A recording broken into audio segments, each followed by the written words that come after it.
On May 4th, 1799, the British East India Company won the war.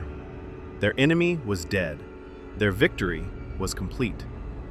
But instead of celebration, there was silence. Because the body lying beneath the broken walls of Srirangapatna was not treated like a defeated king. It was examined, identified, sketched, and buried quickly, almost secretly. Which leads to a question no one ever asks. Why would an empire fear a man after killing him? This channel is not about dates. It is not about memorizing battles. It is about understanding why empires panic, why narratives are controlled, and why some names refuse to disappear. Today, we are not starting with Tippu Sultan's birth. We are starting with what the British did after his death. British soldiers found Tippu Sultan's body near the water gate of the fort, not on a throne, not surrounded by guards, but beneath rubble, dressed like a common soldier. British officers were called, his face was examined, his wounds were recorded. Witnesses were brought to confirm it was truly him. Because killing Tippu Sultan was not enough. They needed proof. Empires do not do this for ordinary enemies. No cheers were recorded that night.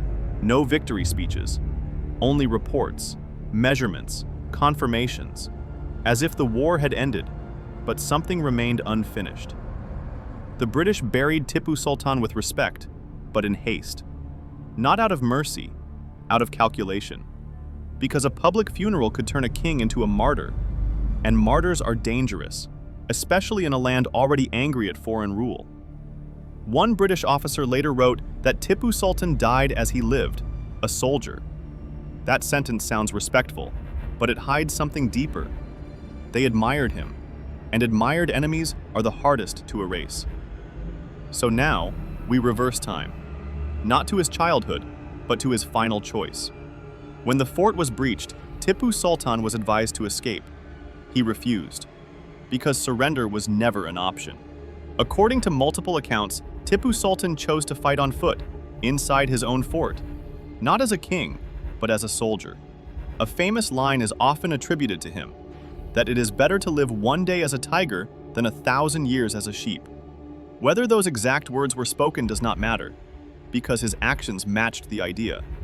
He stayed, he fought, and he died where he ruled. Empires rarely fear defeat, they fear memory, because memory survives armies.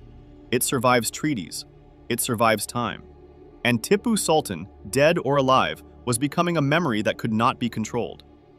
Tippu Sultan was not just another Indian ruler. He defeated the British more than once. He modernized his army. He used advanced rocket weapons that shocked European forces. And most importantly, he refused to submit. While other kingdoms negotiated, Tippu resisted, consistently. And resistance is contagious. The British were not just fighting an army, they were fighting an idea. After his death, British records became the dominant version of his story. Some described him as a tyrant, others as reckless, and some quietly admitted his discipline, his reforms, and his vision. This contradiction matters, because history is rarely about truth alone. It is about who survives to tell the story. When records were written, they were not written for Mysore. They were written for London, for Parliament, for shareholders, and for history books that would be read without the voices of the defeated. Even today, Tippu Sultan divides opinion. Hero to some, villain to others. But this division itself reveals something important. If he truly did not matter, no one would still be arguing about him more than 2 centuries later. The British won the war, but they never fully won the narrative. In the next episode, we explore something even more dangerous than war, a treaty the British broke, and a betrayal that changed Indian history forever. Because Tippu Sultan did not just fight battles.